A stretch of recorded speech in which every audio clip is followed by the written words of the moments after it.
Olá, meus queridos engenheiros, como vocês? Tudo bem? Professor Matheus volta, pessoal. Enfim, iniciamos o nosso ano letivo de 2025. Que alegria estar de volta, pessoal. Espero que todos tenham descansado bastante, aproveitado as festas típicas de fim de ano, Natal, Réveillon também.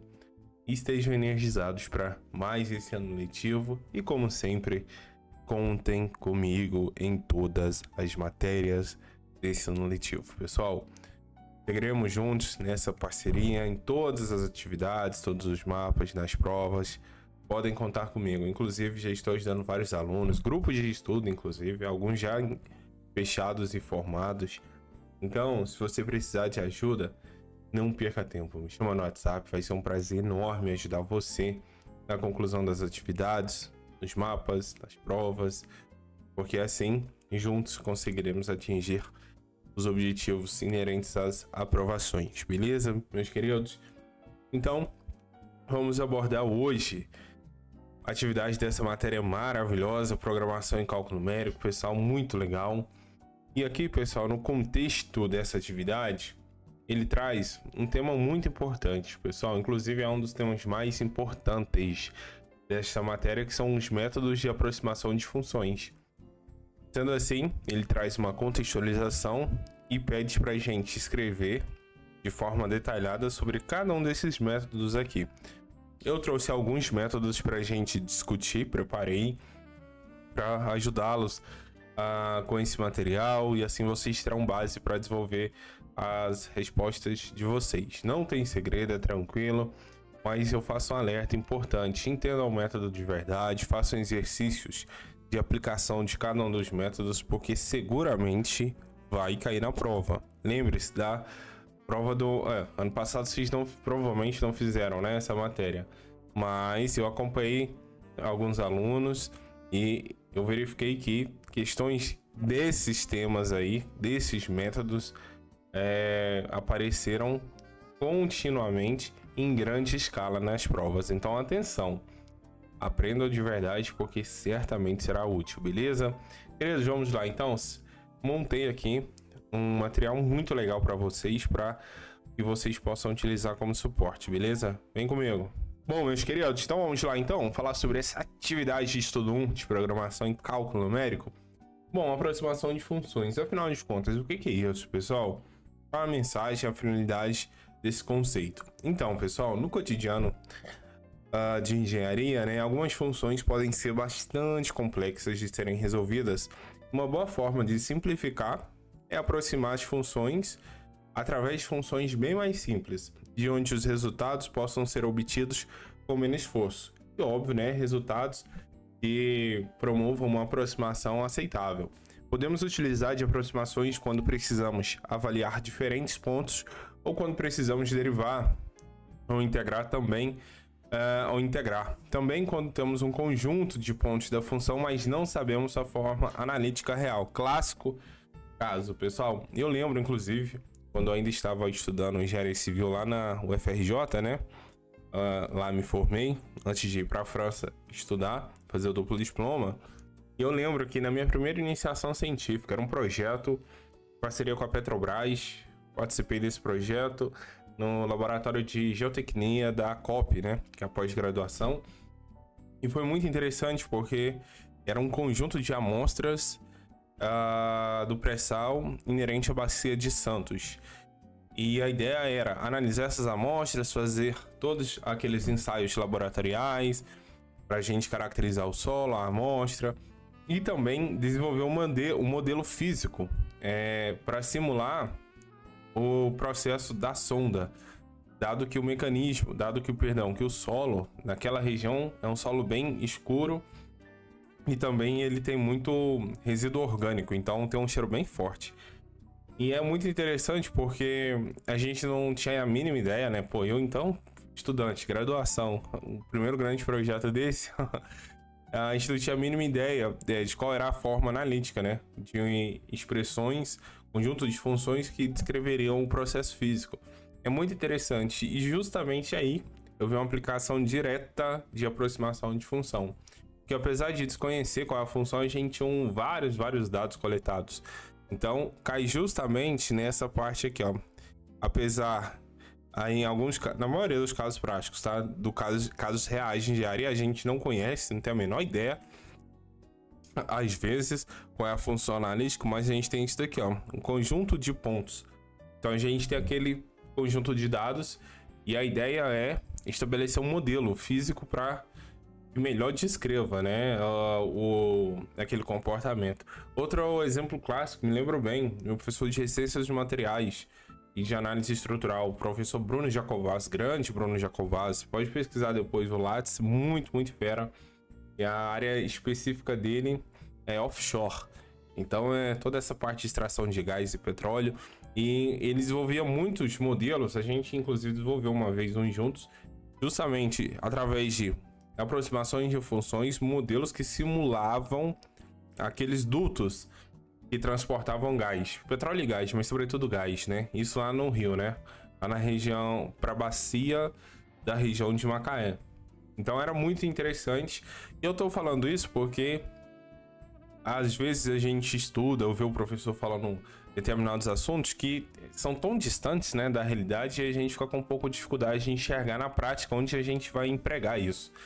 E eu garanto para vocês, isso daqui de fato é algo que se verifica na prática, que a gente realmente encontra aplicações físicas no mundo da engenharia.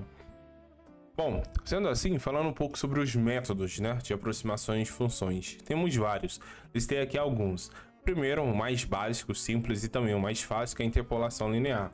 Como o nome já diz, pessoal, e já induz, né, a gente imaginar que o fruto, o resultado dessa interpolação será justamente um polinômio linear, ou seja, uma função do primeiro grau. Então, pessoal, a ideia aqui é ligar dois pontos dados com uma determinada reta. Essa técnica é chamada de interpolação linear, é descrita graficamente na figura 2, que eu vou colocar logo em seguida, usando semelhança de triângulos, né?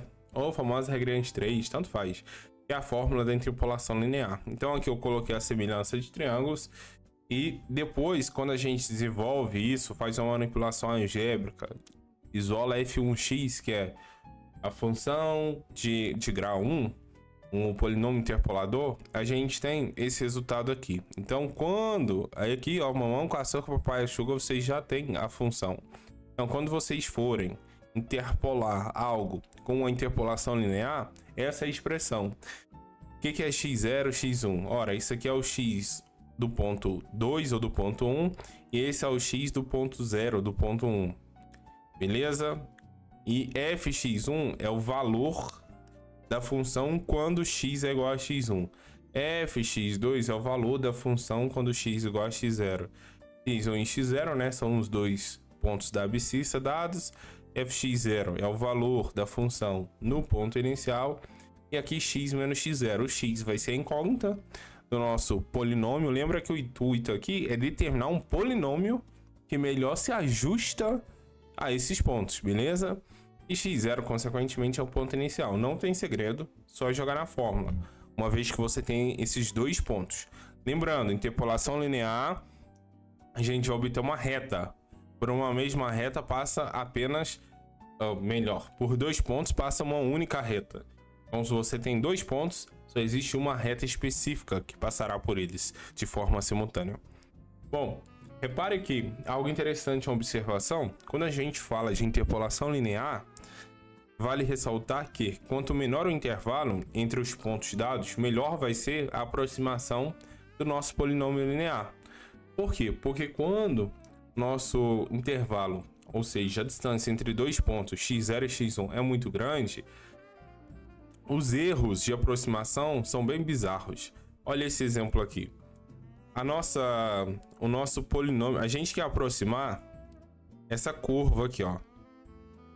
Então, o nosso caso de estudo é essa curva. E eu quero usar a interpolação linear para aproximar, estabelecer uma solução que aproxima essa curva. Só que, ó, se eu faço uma reta ligando o x0 e o x1, vou até colocar de outra cor. Se eu faço essa reta aqui em azul, olha lá, que loucura. Concorda comigo que a reta em azul convenhamos que ela não tá muito próxima do comportamento da curva, né? Tá bem bizarro até. Só que olha que interessante. Se agora a gente pega esses dois pontos aqui, ó, o x0 que já tá ali marcado, e esse aqui que eu vou chamar de x estrela. Se eu pego esses dois pontos, vou colocar aqui de laranja, olha lá, agora aqui, ó, tá vendo que essa reta tá bem mais próxima desse trecho específico da curva vermelha? Entendeu? Então a ideia é, quanto mais eu discretizo, o que é discretizar, professor? Quanto menor é o intervalo que eu trabalho, ou seja, quanto mais próximos são o x1, x2, x3, melhor é a minha aproximação quando eu uso a interpolação linear. Essa é a mensagem. Portanto, já fica a conclusão. Se temos números, intervalos x1, x2, x3 muito espaçados, muito provavelmente a interpolação linear fornecerá resultados bem ruins. Beleza? Em contrapartida, o inverso também é verdade. Bom, pessoal, continuando. Já que a gente falou de interpolação linear, achei por bem, então, abordar agora a interpolação quadrática. O que é a interpolação quadrática? Como o nome já sugere para nós. A interpolação quadrática é um método mais preciso do que a linear. Por quê? Bom, devido ao fato de que a aproximação não é de uma reta, porém ela usa uma curva, ou seja, uma parábola quadrática. A fim de obter-se uma certa curvatura, são necessários o quê? Pelo menos 3 pontos, que pode ser conseguido com um polinômio de segundo grau, ou seja, a famosa parábola. Lembra lá de Bhaskara, do ensino médio? Pois é isso daqui. Também chamado de polinômio quadrático ou de parábola. Então a grande diferença aqui é que na interpolação quadrática, em vez de 2 pontos, apenas usamos 3, então é algo mais preciso do que a interpolação linear. Além disso, aqui a gente efetivamente tem uma curva, né? Uma curva. Lá a gente tinha uma reta. Então, em virtude disso, a nossa aproximação acaba sendo melhor quando empregado esse método. Além disso, como a gente calcula esse polinômio interpolador ou esse polinômio do segundo grau dado pela interpolação quadrática? É através dessa fórmula maravilhosa aqui, meus queridos. Olha aí, ó. Essa fórmulazinha aqui maravilhosa que vocês têm que aplicar. Calma, não assusta. Mamão com açúcar, papai é sugar. Essa aqui é mais fácil que ganhar do Vasquinho da Gama. Calma, calma. E a gente sabe aquele que não tem mundial.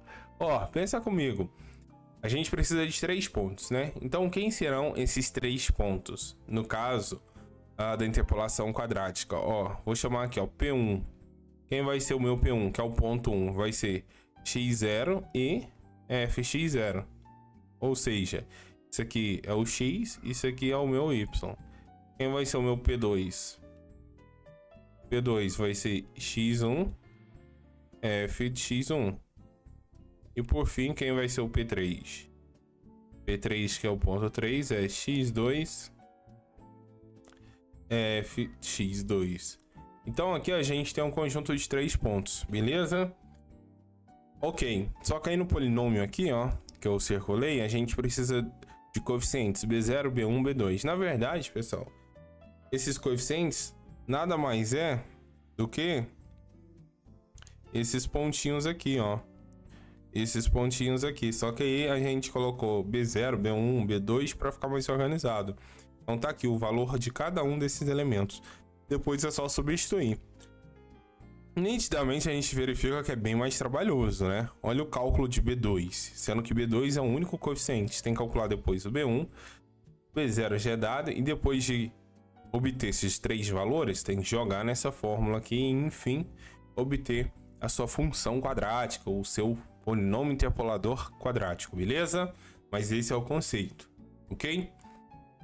Trouxe também para a gente finalizar, e eu vou deixar o restante dos métodos com vocês, que não são muitos, né? A grande maioria, os mais pontuais eu já listei aqui.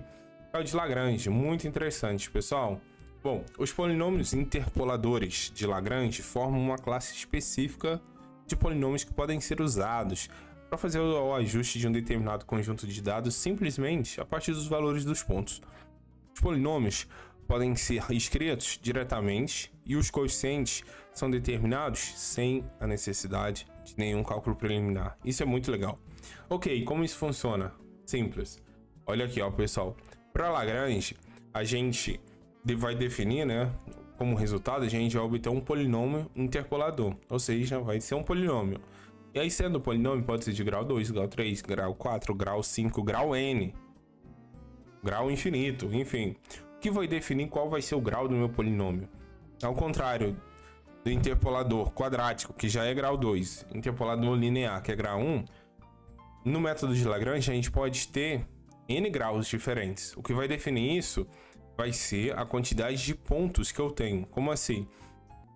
Se eu tenho uma quantidade de x de pontos, o grau do meu polinômio vai ser x menos 1. Como assim? Se eu tenho 2 pontos, o meu grau vai ser 1.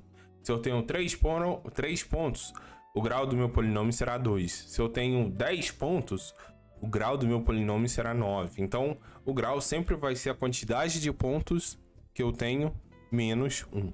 Sempre. Beleza? E aqui eu trouxe as duas expressões que a gente usa, que são mais comuns, né? Porque, ainda mais no contexto de vocês, que eu suponho que terá futuramente que fazer cálculos, dificilmente terão que fazer cálculo usando Lagrange com método que exige um polinômio de grau superior a 2, porque fica muito extenso, bem complicado. Então, quando eu tenho 2 pontos, o meu polinômio interpolador de Lagrange é exibido a partir dessa expressão. Substitui os valores, tem um ponto x1, y1, o ponto que eu vou ter que colocar aqui, ó, o ponto x1, y1, e o outro ponto que é o x2, y2. E aí depois é só substituir os valores, achou o polinômio interpolador. Mesma coisa aqui para o grau 3, perdão, para o polinômio quando se tem 3 pontos. E aí o resultado será um polinômio de grau 2. Só substituir os valores, beleza? E assim você tem o polinômio interpolador de Lagrange, que óbvio, a acurácia, né? A precisão dele já é maior do que os dois outros métodos. Tem outro método também muito importante, que é o de Newton, que talvez seja inclusive mais usado, né? Convenhamos. Mas vou deixar para vocês como desafio para vocês pesquisarem sobre, beleza? Queridos, vou ficando por aqui então. Tentei ser bem claro, bem didático e ao mesmo tempo objetivo, né? Para que vocês entendam de forma mais clara. Qualquer dúvida é só me chamar no WhatsApp. Meu número está aqui embaixo na descrição desse vídeo.